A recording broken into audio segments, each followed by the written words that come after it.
Estou acrescentando aqui mais algumas informações que vão colaborar no nosso entendimento em relação à correta marcação, correta datação aí do nascimento, da vinda em carne do nosso Senhor e Salvador Jesus Cristo. Então estávamos falando acerca de alguns marcos antigos para o estabelecimento dos calendários, como por exemplo no caso das Olimpíadas, na cultura grega, né? A fundação de Roma para a cultura romana e por aí vai. No caso do islamismo, a Hégira, né, a fuga de Maomé de Meca para Medina. Então nós temos alguns marcos que foram estabelecidos aí ao longo dos séculos.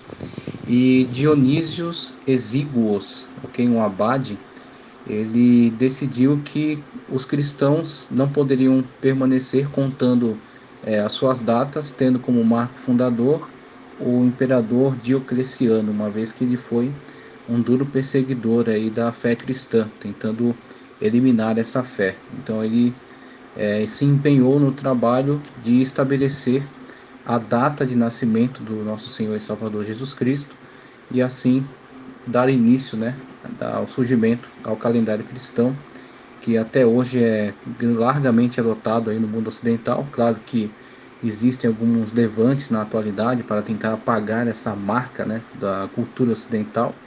Cultura judaico-cristã, de modo geral, está sendo, de certa forma, perseguida, né, tentando apagar estas marcas. E também com relação ao marco histórico, né, o divisor de eras, o divisor de águas, o nascimento do nosso Senhor Jesus Cristo. Então vimos aí com relação a um pequeno equívoco cometido. Vou trazer também um outro vídeo em que acrescento aqui um conteúdo da Enciclopédia da Vida de Jesus. Enciclopédia da Vida de Jesus, editora Central Gospel. Vocês terão também esse conteúdo examinando exatamente essa pesquisa relacionada à época em que foi estabelecido. Então temos aí algumas evidências históricas que podem nos conduzir a uma compreensão correta com relação aos fatos ligados ao nascimento do nosso Senhor.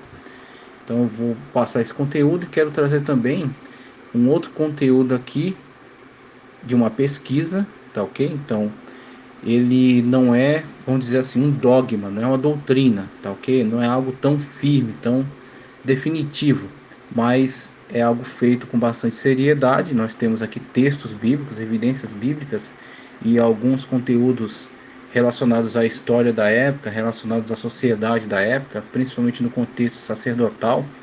Então, a partir desse estudo, que foi feito com bastante seriedade, nós queremos dar um subsídio, né, para uma compreensão melhor em relação à data de nascimento do nosso Senhor Jesus Cristo, a partir de fundamentação nos próprios textos, tá ok? Fundamentação nos próprios textos, calendário utilizado pelos judeus da época e também o sistema de turnos dos sacerdotes, porque estaremos falando tanto com relação ao nosso Senhor Jesus Cristo, quanto em relação ao sumo sacerdote Zacarias, a Isabel, João Batista, que estão todos ali dentro daquele contexto.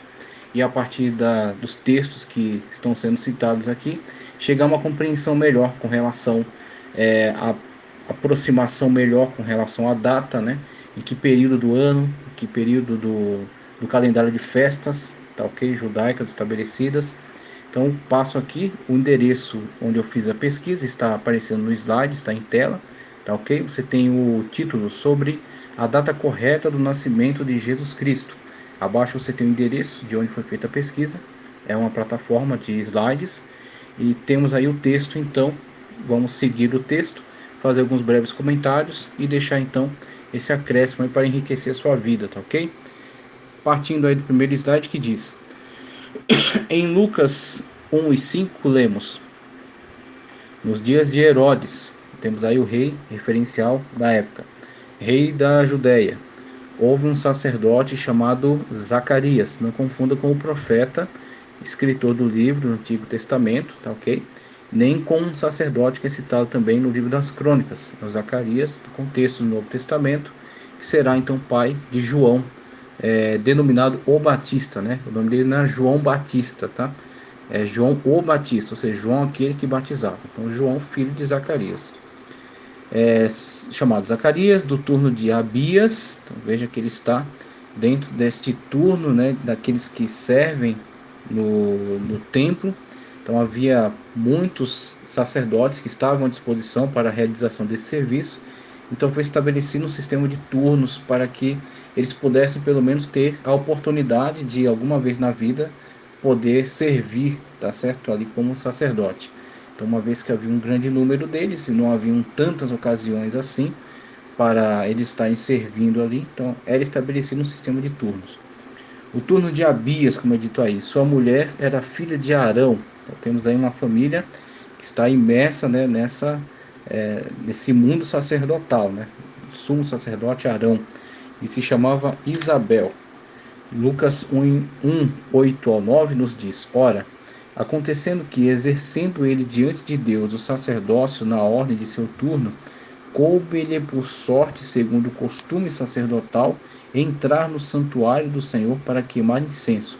Então veja que o estabelecimento desses turnos não era devido a algum preceito da lei de Moisés, mas sim um costume. Então havia se estabelecido ali esse costume onde se faziam esses turnos, e devido ao fato de haver esse costume, esses turnos, torna-se para nós um marco histórico, como você vai ver o uso que ele vai fazer aqui, exatamente dessa informação, dos turnos, do turno de Abias, a época em que isso aconteceu, estabelecer aí algumas linhas cronológicas para chegar então à data mais aproximada. Vamos lá. Coube-lhe por sorte, segundo o costume sacerdotal, entrar no santuário do Senhor para queimar incenso. Em Lucas 1, 23 a 24, sucedeu que, terminados os dias do seu ministério, voltou para casa. Passado esses dias, dias do ministério de Zacarias, Isabel, sua mulher, concebeu. Então temos aí o marco estabelecido da gravidez de Isabel. Aí teremos também a gravidez de Maria, né, da irmã Maria, quando concebeu nosso Senhor Jesus Cristo.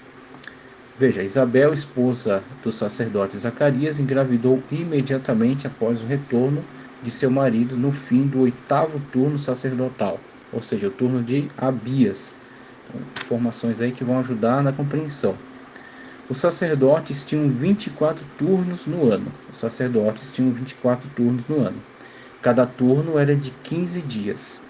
Muito bem, 24 turnos, cada turno de 15 dias. Primeira de Crônicas 1, 19.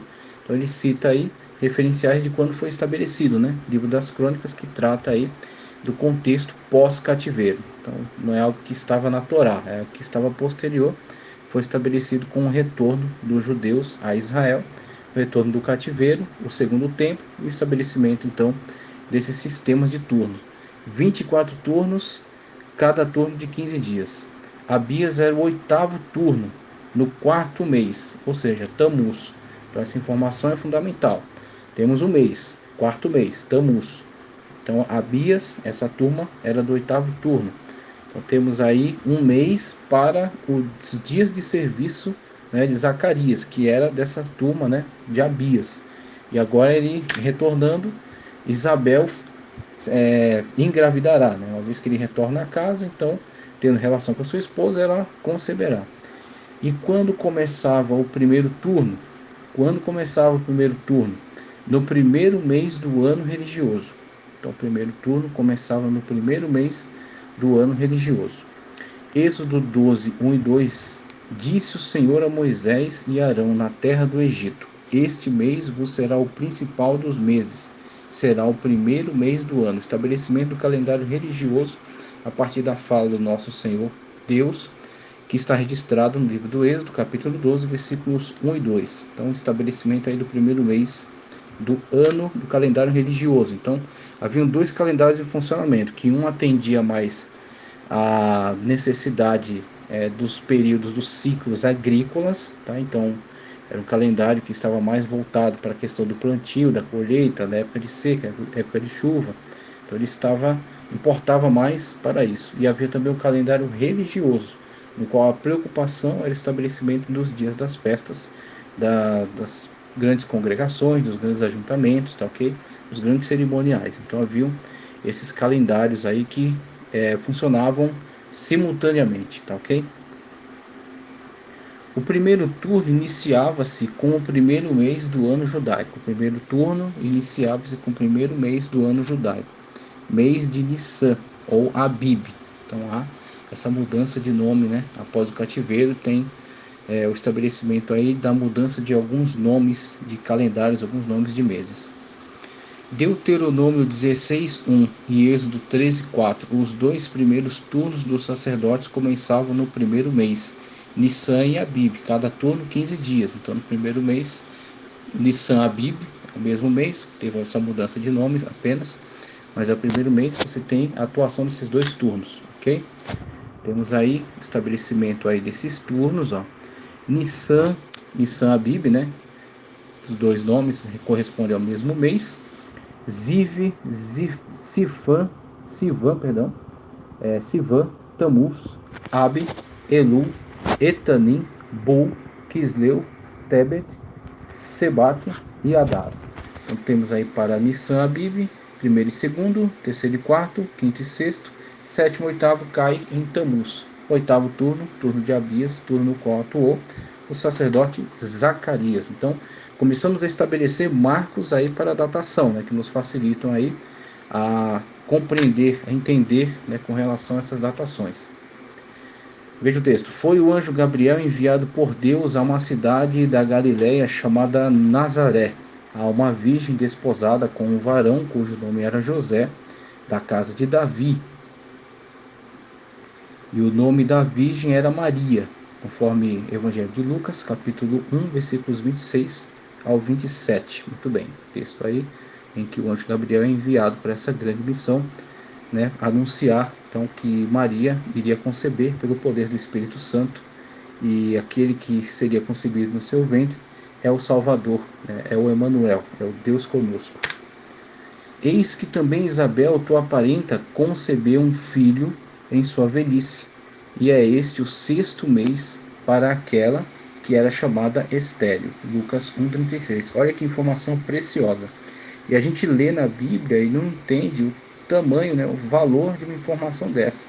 Então temos aí o mensageiro de Deus, o anjo, anunciando não apenas a gravidez, né, anunciando aí a concepção de Maria, dando informação também sobre a concepção de Isabel e nos passando aí um relatório sobre o período, né? Então este é o 6º mês, então ela já está grávida há 6 meses. Informação extraordinária para nós nos localizarmos aí no tempo, tá ok? Vamos lá. Isabel engravidou no início de Abi. Isabel engravidou no início de Abi, 5º mês judaico. 6 meses depois, Maria ficou grávida, no mês de Tebet, 10º mês judaico. Muito bem. Estabelecimento aí do período da gravidez de Isabel, a distância. Então, quando Maria recebe a informação, Isabel já tem 6 meses de gestação. E aí temos este calendário colocado, disposto aí, de modo que você possa compreender, né, em que período cada uma está. Você tem então Lucas 1, 26 ao 36, Maria concebe. Temos aí a passagem de Tebet para Sebate, tá ok? É o que dá no nosso calendário janeiro. Então os meses para o calendário judaico, eles não batem certinho com o início e final dos nossos meses. Ele como que o mês começa do meio para o final do nosso mês. Então tem essa desincronia, ok? Lucas 1, 23 ao 28, Lucas 1, 23 ao 28, com relação a Isabel. Isabel concebe entre Tamuz e Abi. Então, quem temos aí, então, esses períodos, né, conforme nos estão sendo apresentados aí. Contando-se os 9 meses normais de gestação, a partir de Sebate, chegamos a Etanim, entre setembro e outubro. Entre setembro e outubro, tá ok? Passando adiante. Quando Jesus nasceu, no 7º mês judaico. Jesus nasceu no 7º mês judaico, Etanim, entre setembro e outubro, de acordo com as informações que tínhamos com relação à gravidez. Os turnos, né, conforme executado no costume pelos sacerdotes, o período em que Zacarias serviu, seu retorno para casa, concepção de sua esposa, tá ok? Informação do anjo Gabriel acerca do período já de 6 meses de gestação, gestação de Maria, período normal de gestação. Então temos aí, chegamos ao 7º mês judaico, setembro, outubro. Quando Jesus nasceu? No 7º mês judaico, Etanim, por ocasião da festa dos tabernáculos, Ok, 3 festas judaicas eram realizadas no primeiro mês, Nissan. Festa da Páscoa, 14, 14º dia, conforme Levítico 23, 4 ou 5. Festa dos Pães Asmos, tá ok? Entre 15 e 21, conforme Levítico 23, 6 a 8. Festa das Primícias, 16º dia, Levítico 23, 9 a 14. Uma festa era realizada no terceiro mês, Sivan. Festa de Pentecostes, Levítico 23, 15 a 22. As 3 últimas festas eram realizadas no mês de Etanim, sétimo mês. Festa das Trombetas, Levítico 23, 23 e 25, primeiro dia. Festa do dia da expiação, Levítico 23, 26 ao 32, décimo dia. Festa dos Tabernáculos, Levítico 23, 33 ao 34, entre o 15º e o 21º dia, ok? Festa dos Tabernáculos, Etanim, sétimo mês. Essa festa é considerada a mais alegre de todas. Os rabinos dizem: quem nunca viu Jerusalém na época desta festa não sabe o que significa regozijar. Não sabe o que significa regozijar mesmo, ok? Então, o quadro que eles pintam, né, da alegria do período de celebrações aí dessa festa. Tabernáculos era uma das 3 ocasiões em que se dava peregrinação em massa. Então, era um período favorável, né? E a festa também tinha essa mobilização, né? Tinha esse interesse. Festa dos Tabernáculos, para lembrar aí de quando Israel tabernaculou ao longo da peregrinação no deserto, né, para que eles tivessem sempre a memória desse período. Em massa de todo o país para Jerusalém. Todas as áreas circunvizinhas recebiam forte afluxo de peregrinos. Belém estava a 8 quilômetros de Jerusalém. Você está entendendo o contexto aqui, no qual ele está trazendo essas informações que são extremamente relevantes e nos fazem compreender o quadro da situação na qual José irá buscar uma hospedaria adequada para sua esposa que estava em período gestacional e não encontrará muito em função também da situação na qual todos os lugares estavam ocupados devido a essa grande movimentação de pessoas, né, durante as festas, as festividades aí dos tabernáculos. Levítico 23, 4 diz que a festa deveria ser celebrada com alegria. Zacarias, esse profeta, 14, 16 ou 19, era a única festa em que todo mundo é convidado a participar. O anúncio do anjo, novas de grande alegria para todo o povo, Lucas 2:10. João usa a linguagem da festa dos tabernáculos para se referir a Jesus que se fez carne e habitou, tabernaculou entre nós. Há evidências textuais, né? Nós temos aí a própria linguagem empregada pelo autor, que era profundo conhecedor desses costumes, uma vez que ele também é judeu, também era judeu. Então, ele, com toda facilidade, emprega, né, esse vocábulo que está ligado sim a essa tradição, está ligado sim a este período. Habitou entre nós, se fez carne e habitou, tabernaculou entre nós. João 1,14. João está se referindo a Isaías 7,14. Será chamado Emanuel, Deus conosco, Deus que está conosco, presente, ok? Encerrando, se a morte de Jesus aconteceu durante a festa da Páscoa, se sua ressurreição ocorreu no dia da festa das primícias, e se sua igreja foi inaugurada no dia da festa de Pentecostes, não seria coerente acreditar que seu nascimento tenha ocorrido na festa dos tabernáculos? Então temos aí a grande proposta, né? Grande hipótese levantada a partir dessas informações textuais, juntamente com outras informações que dizem respeito aos costumes da época, tá ok? Ao sistema aí de turnos dos sacerdotes, então tudo isso está relacionado. Quando Jesus nasceu, a grande pergunta de R$1 milhão, temos aí, a partir dessas informações, há fortes indícios de que ele nasceu por ocasião da festa dos tabernáculos, entre o 15º e o 21º dia de Etanim, sétimo mês do calendário judaico, ok? Então temos aí, a partir essa investigação, né, dentro dos textos e outros materiais mais que serão disponibilizados, como já falei, um esclarecimento com relação à época do censo, tá ok? Evidências que nos fortalecem aí com relação a esses dados, né, bíblicos relacionados ao censo realizado por Quirino. Então temos aí o rei da época, tá ok? A transição de Herodes pai para o seu filho Arquelau, se não me engano. E aí também a questão